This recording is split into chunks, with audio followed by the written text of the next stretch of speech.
Lucas capítulo 22. Sin duda que una de las primeras, o la primer respuesta o mejor respuesta que podemos dar en nuestra vida, es aquella que el Señor le hace a los discípulos, después de haberles preguntado y después de haberles animado a contestar qué era lo que pensaban los demás acerca de Él, y mucho más precisamente quién era Él. Y después de escuchar tanta variedad de respuestas que apuntaban hacia el pasado, que apuntaban hacia el presente de ese momento, el Señor hace la pregunta fundamental, la pregunta que es el puntapié inicial de una relación con el Salvador. El Señor pregunta: ¿y ustedes quiénes dicen que soy yo? Y entonces Pedro, en su rol, todavía aprendiendo a manejar esto de ser líder dentro de un grupo de pares, da aquella respuesta que surge desde lo más profundo de su corazón, guiado por el Espíritu Santo de Dios, porque el mismo Salvador reconoce que esa respuesta no le fue revelada ni por carne ni por sangre, sino por su Padre que está en los cielos. Y entonces Pedro da aquella respuesta, y me lo imagino dando esa respuesta en forma vehemente, tal como era él. Dice: tú eres el Cristo, el Hijo del Dios Altísimo.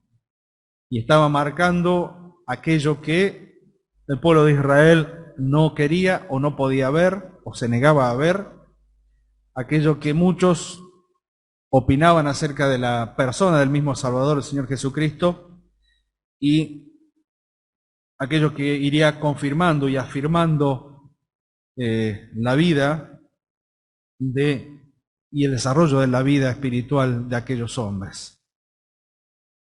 Y el Señor le dice: bien, bien has dicho, Pedro, ese soy yo. Y le pone el sello de aprobación a algo que sería el inicio oficial, por así decirlo, de una tarea que les iba a quedar siempre grande, ¿sí? Ser seguidores de Cristo, ser sus discípulos en principio, ser sus apóstoles encomendados a posterior, y de esta manera Pedro comienza una vida en relación con su Señor. Pero también es cierto que el Señor siempre fue realista con ellos. Nunca les dibujó, como se dice comúnmente, un castillo en el aire. Sí les señaló una ciudad celestial, pero no era un castillo en el aire. Aquella expectativa de gloria que ellos todavía estaban sopesando, si era aquí en la tierra o en el cielo, o era un poco acá y otro poco allá, el Señor se encargaría poco a poco, a medida que ellos iban madurando su relación con Él, su crecimiento, su experiencia con Él, el Señor se encargaría de ir ordenando sus pensamientos, sus expectativas, la dirección hacia la cual tenían que ir y también las realidades. Y la realidad es que después de esta declaración de Pedro, el Señor tiene que decirles, miren, va a llegar un momento en donde vuestra fe va a ser puesta a prueba. ¿Cómo? ¿De qué manera? Va a ser puesta a prueba en la medida en que vean de qué manera yo soy tratado. En algún momento tendré que ir a Jerusalén, en algún momento voy a ser tomado, en algún momento voy a ser malentendido, voy a ser juzgado injustamente. En algún punto de la historia de lo que el Padre dispuso para el Salvador, para el Señor Jesucristo, los discípulos serían testigos privilegiados de todo lo que sería el acontecer de la vida del Salvador. Testigos privilegiados porque en definitiva ningún otro, porque muchos volvieron atrás, ningún otro pudo acercarse en la manera en que ellos se acercaron al Señor Jesucristo. Pero vuelvo a decir, siempre el Señor fue absolutamente claro y sincero acerca de cómo sería la vida de ellos. Una de las cosas que el Señor hace con aquel que toma la posta de decir: tú eres tal persona, el Señor le dice: sí, está bien, Pedro, lo que tú has dicho, es ser también absolutamente sincero con Él. En el pasaje que vamos a leer, en Lucas capítulo 22, nos encontramos con una prueba de fe muy grande, muy fuerte para Pedro. Yo pensaba que desde el momento en que cada uno de los que estamos presentes a través de los diferentes medios en esta noche, pensaba que todos hemos tenido un inicio distinto en cuanto a tiempo, en cuanto a fecha.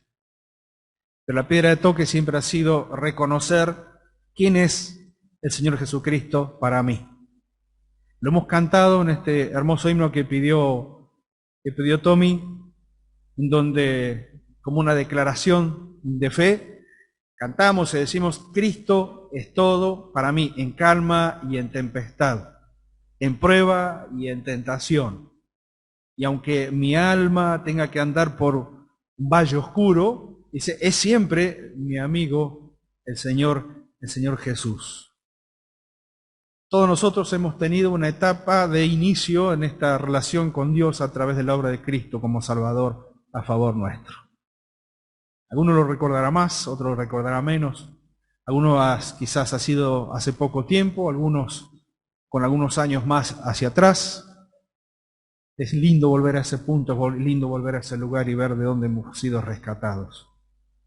Pero de la misma manera en que el Señor fue tan sincero con Pedro, lo es aún con cada uno de nosotros, todos los días de nuestra vida, donde tenemos que ver que nuestra fe, o aquellos que decimos que tenemos fe en Él, ¿sí? Tenemos fe en Él, también tenemos que aprender que nuestra fe también muchas veces está puesta a prueba.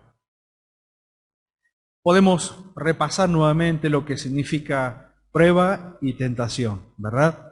Como bien nos enseñó Osvaldo hace poco tiempo, la palabra es exactamente la misma. El origen es distinto, pero el que gobierna las dos instancias siempre es uno solo.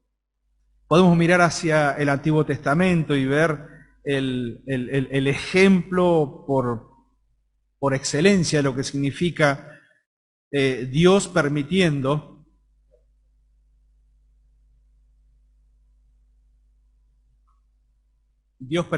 que Job sea probado en gran manera, sea probado en gran forma, y a la vez esa prueba permitida por Dios y en la cual Satanás es herramienta o instrumento, podría haberse transformado también en una tentación para Job, al punto de mirar todo su acontecer, todas sus pérdidas, todo lo que había quedado atrás, de lo que había sido bendecido por Dios y había sido cuidado y protegido por Dios, y decir, la verdad es que estoy confiando en un Dios que no se preocupa de mi vida.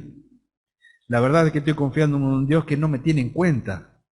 Y podría haber hecho una larga lista de todo lo que perdió, desde lo material hasta lo afectivo, desde la pérdida física de los bienes, la pérdida física de sus hijos, la pérdida emocional de parte de su esposa hacia él, la pérdida de su salud, y podría haber hecho una larga lista, como a veces a nosotros nos pasa por la cabeza de hacerla, ¿verdad?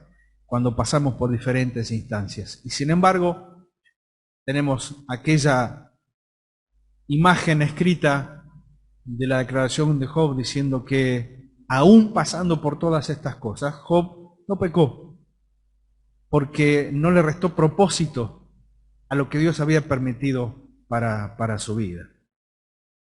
Pedro tuvo que experimentarlo de la peor manera, ¿verdad? Porque en definitiva aquel que se lo dijo era aquel que miraba mucho más allá en su vida. En el caso de Job era exactamente igual, con la única diferencia que Job no sabía que había existido en el ámbito celestial una conversación entre el enemigo, entre Satanás y Dios, reclamándole a Dios por este hombre que era bueno y que honraba a Dios y que oraba por sus hijos, simplemente en palabras de Satanás, porque Dios le estaba guardando y lo estaba acercando y lo estaba protegiendo de todo. Entonces nos damos cuenta de que la escena celestial nos sirve para nosotros para entender de qué manera el Señor Jesucristo estaba contemplando a Pedro. Dice Lucas 22:31. Dijo también el Señor: Simón, Simón, Y es interesante que cada vez que el Señor nos nombra dos veces, ajustémonos el cinto porque algo viene detrás. Nunca malo, pero sí como lección importante.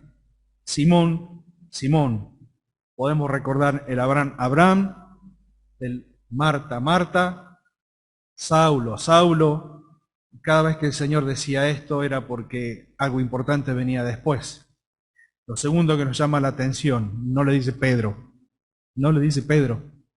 Hubiese dicho Pedro, Pedro, era el nombre que el Señor le había dado al viejo Simón, y sin embargo lo que el Señor está marcándole es que en algún punto de tu vida dejará de ser Pedro para ser Simón y actuar como Simón actuaba, y no actuar como el Señor esperaba que Pedro actuara. Y entonces en esta expresión el Señor le dice, Simón, Simón, he aquí, Satanás os ha pedido para zarandearos como a trigo.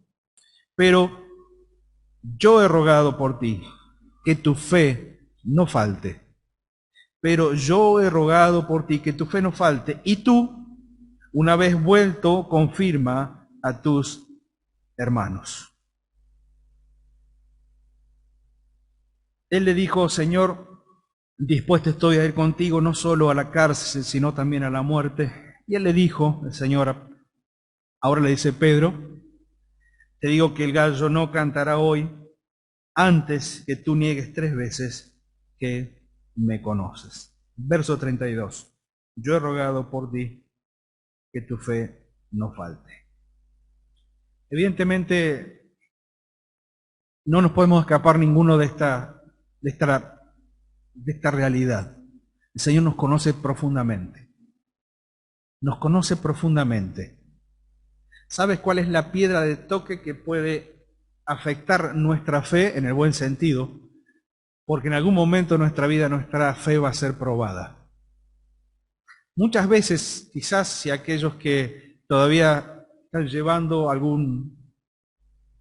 su vida en un bienestar, está todo bien, su relación con Dios, no hay cosas ocultas que tengan que salir a la luz, se trabaja en la obra de Dios, se sirve al Señor, se pretende ser honrado, claro, en todos los aspectos de la vida, en lo público hacia afuera, en lo familiar en cada casa, en la vida familiar de la iglesia en este ámbito. Posiblemente esté todo bien, y sin embargo en algún momento el Señor dice, es tiempo y es hora de probar. Es tiempo y es hora de probar. Si el Señor quiere probar es porque evidentemente hay cosas que cambiar, y hay cosas que mejorar, y hay cosas que hacer lustrar para que reluzcan mucho más a la luz y a la vista de aquel que todo lo ve, pero también para aquellos que también vemos a los hermanos que pasan por diferentes pruebas. El Simón no era la persona que el Señor quería para ser el que confirmaría posteriormente a los hermanos. El Simón todavía seguía siendo aquel hombre muy pagado de sí, orgulloso de su carácter, esforzado en su relación con el Señor y en todo lo que podía hacer y en todo lo que podía lograr. Aún así y todo, el Señor sigue poniendo su mirada sobre él. Uno puede ver en el versículo 31 sin duda el oficio del enemigo.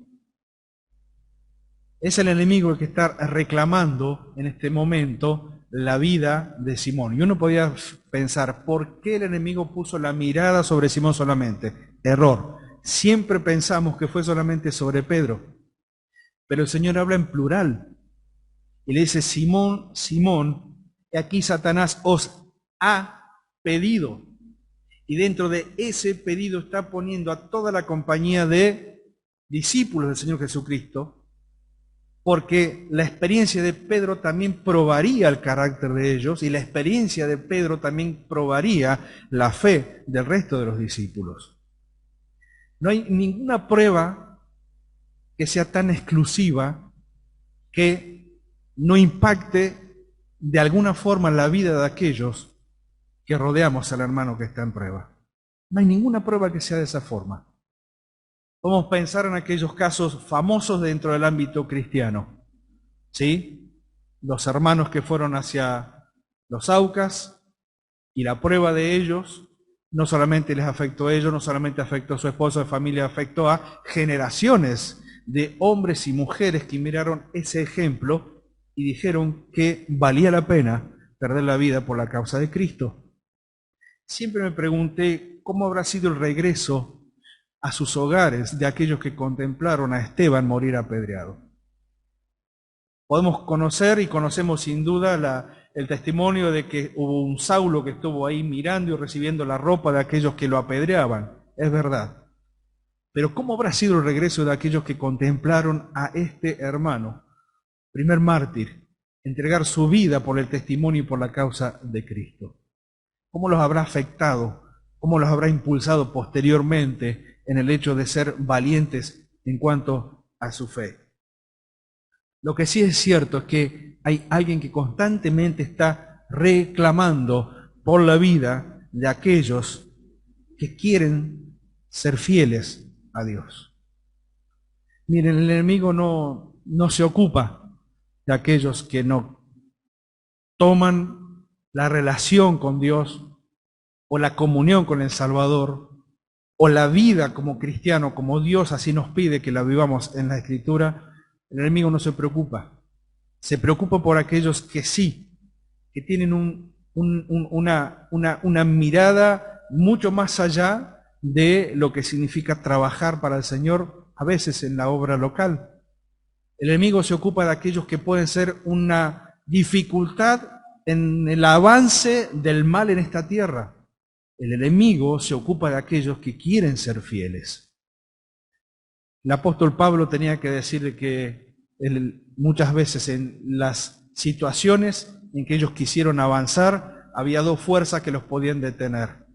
La una era el Espíritu Santo que le decían no vayan por ahí, pero la otra era el mismo enemigo, quien pretendía constantemente detener la obra de evangelización a la cual el Señor le había enviado. Muchas veces pensamos que la obra del enemigo hacia los creyentes es el pulso entre dos fuerzas para ver quién puede más. Hasta podemos equivocarnos de que casi podría ser como una lucha entre superpoderes de un lado o del otro, como vemos en tantas películas hoy en día. Un poder del maldad y para ver si hay otro poder que equipare a ese, a ver si de alguna forma puede torcer una voluntad torcida de mal o maldad hacia otro. No es así. No es así. Satanás siempre tiene que pedir permiso. El enemigo no puede ir más allá de lo que Dios permita. El enemigo no puede avanzar más allá del límite que Dios le pone. Siempre debe pedir permiso. Si pudiera, sin duda que nos destruiría. De muchas maneras.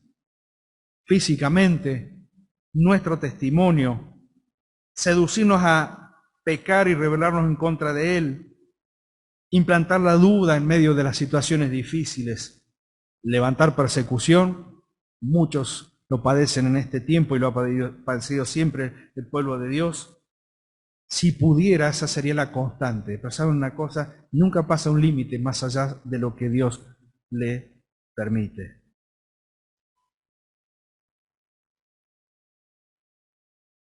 Cuando el Señor Jesucristo le dice a Pedro y a través de él al resto de los discípulos, he aquí Satanás os ha pedido para zarandearos como a trigo, está utilizando una figura que quizás para nosotros no es tan común, no es tan común.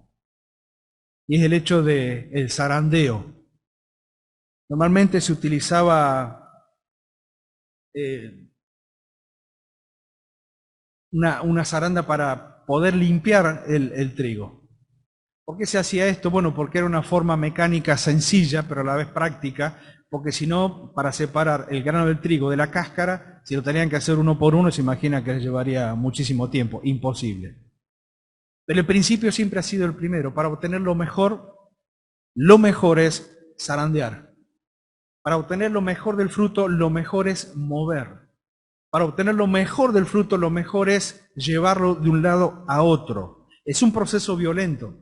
Es un proceso mecánico que implica cierta fuerza y que lleva a la vez un resultado que es el que se espera. Pero a la vez el Señor está diciendo que es el método necesario para que salga a la luz lo que nosotros realmente, lo que realmente somos.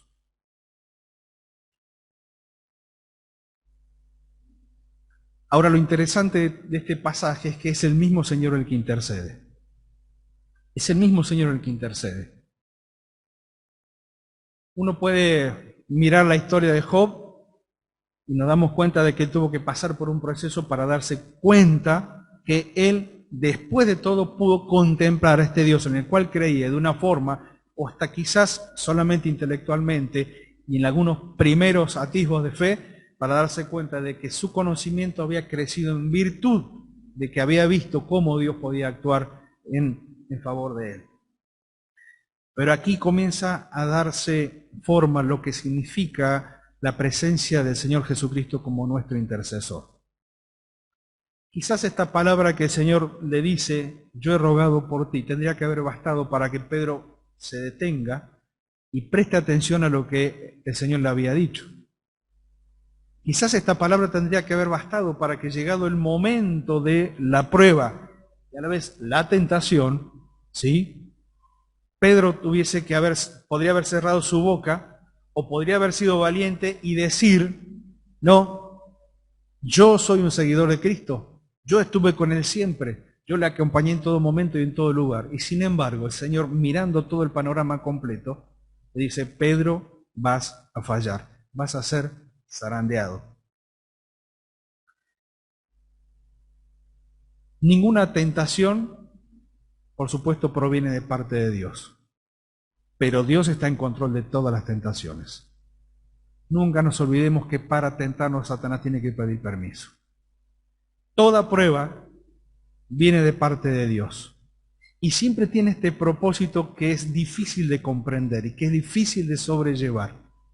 Es el propósito de saber por qué en este momento, por qué en esta situación, por qué en esta circunstancia. Pedro podría haberse detenido y preguntarle, bueno, Señor, ¿y por qué justo ahora a mí? Si hay 11 más, ¿por qué a mí? Si nos van a zarandear a todos, ¿por qué a mí en esto tan puntual? Bueno, porque la prueba es exclusiva e implícita para cada uno de aquellos que lo vive y que le toca vivirlo de esa manera. Cuando pensaba en este tema, pensaba acerca de la diferencia entre las consecuencias de nuestros pecados y las consecuencias de nuestras pruebas. Las consecuencias de nuestros pecados son sabidas porque siempre se nos anticipa y siempre sabemos que lo que vamos a cometer, si va en contra de la voluntad de Dios, va a tener una consecuencia, ya sea nuestra pérdida de comunión con el Señor en primer lugar, ya sea una disciplina implícita por parte de la iglesia hacia aquel que ha caído. Pero en cuanto a la prueba permitida por Dios es distinto, porque uno es inmerso, uno es llevado, uno es bautizado, por así decir, por la prueba, y nunca sabe cuánto va a durar, ni cuál va a ser el proceso, ni cuál va a ser el resultado final. Ahora, esto segundo, que pareciera que para nosotros es una cuestión de incertidumbre, es distinto cuando lo pensamos de esta forma. No importa el tiempo, y esto lo hemos ido aprendiendo poco a poco a lo largo de todos nuestros años. Lo que importa es quién está en control de la situación. Eso es lo que verdaderamente importa. La fe que va a ser puesta a prueba, la de cada uno de nosotros, va a aprender sin duda a aferrarse a aquel que permite la prueba. Por eso es que el Señor le dice a Pedro, yo he rogado por ti. Yo he rogado por ti, para que la prueba se termine. Yo he rogado por ti, para que llegado a este punto, se termine todo en este preciso instante. No, el Señor no le dijo absolutamente nada de esto. Es lo que quisiéramos escuchar nosotros, ¿verdad? Claro que quisiera escuchar, bueno, Señor, gracias porque rogaste por mí para que la prueba se termine ya, en este instante, en este momento. Gracias, Señor, por eso. Y sin embargo, el Señor le dice, no, yo he rogado por ti para que tu fe no falte, para que tu fe no falle, para que tu fe tenga el proceso completo por lo cual es sometido a prueba. Todos conocemos lo que significa estar en el horno de la prueba y lo que significa bíblicamente cuando cuando la fe es sometida a prueba y el objetivo final. Y la comparación que siempre se hace es acerca de aquella tarea que hace el fundidor de oro, el fundidor de plata, y en cada vez en su proceso para obtener lo más puro y lo mejor del material precioso, aplica cada vez más presión, y más fuego, y más presión, y más fuego, hasta tal punto que sacando todo aquello que no sirve, finalmente el platero o el joyero en aquel entonces, contemplando el metal derretido, sometido a fuego y habiendo sacado toda la escoria, miraba su rostro reflejado precisamente en la obra terminada. Claro, la verdad que mirarlo desde afuera es lindo, ¿verdad? Y la verdad que mirarlo desde este lado, mirar la aplicación de este lado, es hasta agradable. Qué bárbaro el Señor. Cuánta maestría en la enseñanza, qué clara que es la escritura, qué bárbaro que son los bosquejos y las figuras que nos presenta para que lo podamos ver.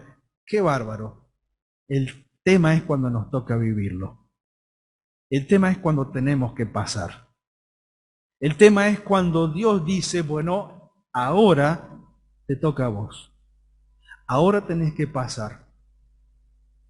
Vuelvo a repetir, nunca una prueba es tan exclusiva que no afecte a otros. Yo quiero ser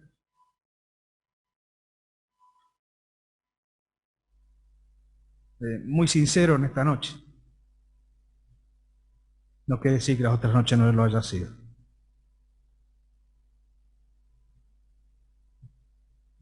La verdad que al leer estos pasajes no puede despegarse de nuestra realidad como iglesia, como familia.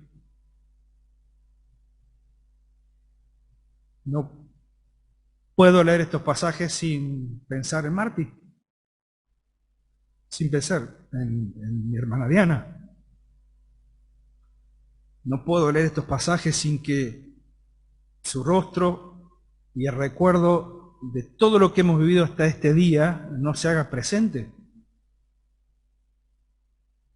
Por eso creo que en esta situación tan puntual y particular que tiene que ver con sus vidas, con esta prueba, con su salud comprometida, si hay algo que pone realmente tranquilidad, al menos los que estamos mirando de afuera, y anhelo que sea exactamente igual para ustedes, es que aquel que permite la prueba es aquel que ora por ustedes. Aquel que permite el horno es aquel que está allí para que la temperatura sea la justa y no más de eso. Es aquel que está acompañando a todos los aspectos que se ven involucrados o a todas las personas que nos vemos involucrados con la prueba. Y entonces uno ya no ora solamente por Marti y por Diana, ora por Cañi, ora por Pablo, ora por sus hijos, su familia, ora por sus padres y su familia, su hijito, ora por aquellos que los hemos visto desde que se convirtieron hasta este día. Y comenzamos a ver cómo la iglesia se transforma en aquello que el Señor siempre anheló que la iglesia sea para cada miembro, que se goza cuando un miembro se goza, y que se duele cuando un miembro se duele. Una iglesia que aprende aún en medio del dolor y de la circunstancia difícil a sostener aquello que siempre hemos dicho y que siempre hemos tratado de mostrar y manifestar hacia los de afuera. El Señor nos ha unido de una manera tal que nosotros no lo podemos explicar, pero un lazo que trasciende nuestro tiempo aquí en esta tierra, en este mundo, y que nos une por toda la eternidad. sea cual sea el tiempo que nos llame a cada uno de nosotros a su presencia, ese lazo no se termina. Creo que cuando el Señor Jesucristo contempló a Pedro, lo contempló como alguien necesitado de gracia. Y después, sin duda, lo necesitaría mucho más, porque para él el proceso del regreso tenía que ver con un fracaso en cuanto a su fe. Pero para aquellos que pasan por la prueba y donde no tiene que ver con un fracaso o con una caída, sino por un propósito por lo cual Dios lo permite, el Señor sigue orando por cada uno de ustedes. Queridos hermanos, no tengo ninguna duda de esto. Que más allá de que la iglesia ora, que oramos y se pone a prueba nuestra fe, que oramos por un milagro, lo más importante es que el Señor intercede por ustedes. Miren, ahí en Hebreos capítulo 7, versículo 25, nos encontramos con estas palabras del escritor a los hebreos.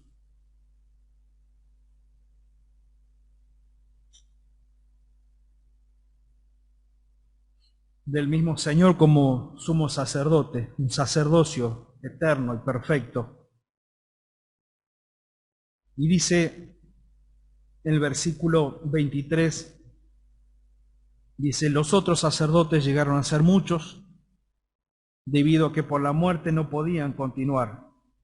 Mas este, apuntando al Señor Jesucristo, dice, por cuanto permanece para siempre, tiene un sacerdocio inmutable, por lo cual puede también salvar perpetuamente a los que por él se acercan a Dios, viviendo siempre para interceder por ellos. ¿Por quién? Por mí, por vos, Albi, por cada uno de nuestros hermanos y hermanas. Hay un sacerdote que se ocupa personalmente de nuestro estado, de nuestra vida espiritual, de nuestra salud, de nuestra familia, de nuestro hogar. Hay un sacerdote que no se va. No es alguien que entra una vez y vuelve al próximo año. Es perpetuo, es constante, es continuo. Intercede por tu vida, intercede por tu estado espiritual, intercede por vos. Uno puede mirar hacia atrás la experiencia de Pedro con el Señor Jesucristo en esto que le había dicho. He orado para que tu fe no falte. Y lo mismo que el Señor oró por ellos también, seguramente que es motivo de oración para nosotros. ¿Saben cómo se demuestra cuando la fe falta? Se demuestra en nuestras decisiones. Se demuestra cuando perdemos de vista que el Señor puede utilizar a uno o dos hermanos, como en este caso, para probar el corazón de la iglesia, para probar el estado espiritual de la iglesia. Permítanme decirle, queridos hermanos, que ustedes son objeto precioso para el Señor en esta hora. Son instrumentos para que la iglesia se despierte, para que la iglesia no duerma, para que mantengamos bien en claro que el Señor lo que quiere, sin duda, es una iglesia que nunca deje de hacer lo que alguna vez dijo que iba a hacer siempre. Ocuparnos y preocuparnos unos por otros, cuidarnos mutuamente, interceder unos por otros, amarnos y demostrar que nos amamos. Y muchas veces con palabras y muchas veces sin palabras, porque en algunos casos nos conocemos tanto que casi no hace falta decirnos nada. Pero yo creo que el Señor, en este tiempo que nos toca vivir, tiene un objetivo muy importante. Miren, cuando Pedro se encontró nuevamente con el Señor allí en la orilla y llegó cansado, fatigado, tanto nadar esos metros que faltaban, adelantando hacia la barca, se encontró con aquel que le había dicho, Pedro, estuve orando por vos, o voy a orar por vos, y se encontró con el Señor. Y el Señor le preguntó la segunda pregunta importante de su vida. La primera había sido, ¿quién soy yo? Y la segunda es, ¿me amas? Y creo que de alguna forma o de otra todos volvemos de las pruebas. Todos volvemos de las pruebas. Ya sea que nos toca vivirla o ya sea que la vivamos en otros. Y el resultado final de esa prueba es la que va a definir si realmente nuestro amor por el Señor ha crecido o si nuestra fe nos falló y ha menguado. Para Pedro fue importante que el Señor se lo pregunte, y aunque en algún momento le debe haber dolido e impactado que se lo pregunte 3 veces, Pedro dijo, Señor, vos sabés todas las cosas, vos sabés que yo te amo. Y entonces, cuando escuchó esta última respuesta de Pedro, el Señor le dijo, bien, ahora tenés que volver a confirmar a tus hermanos. Todos volvemos de las pruebas, todos. Y siempre cuando uno vuelve de una prueba tiene que confirmar y decirles a los que estuvieron o estuvimos mirando alrededor, porque no estuvimos adentro, sino que estuvimos mirando alrededor, tenemos que, si nos toca ser el que ha sido probado, decir, el Señor ha sido fiel, el Señor me protegió, el Señor ha honrado la fe y el Señor ha sostenido en todo momento y en todo lugar. Vuelvo a decirles lo que decía recién. No puedo apartar estas palabras de sus 2 vidas, queridas hermanas. Tanto Marti aquí presente, tanto Diana en su casa, Cañi como esposo, Pablo como esposo, las familias.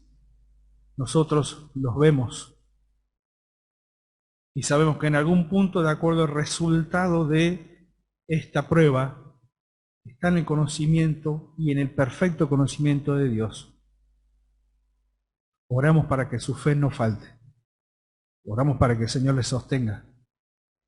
Y oramos para que la iglesia esté también a la altura del testimonio que ustedes nos dan. El Señor bendiga su palabra.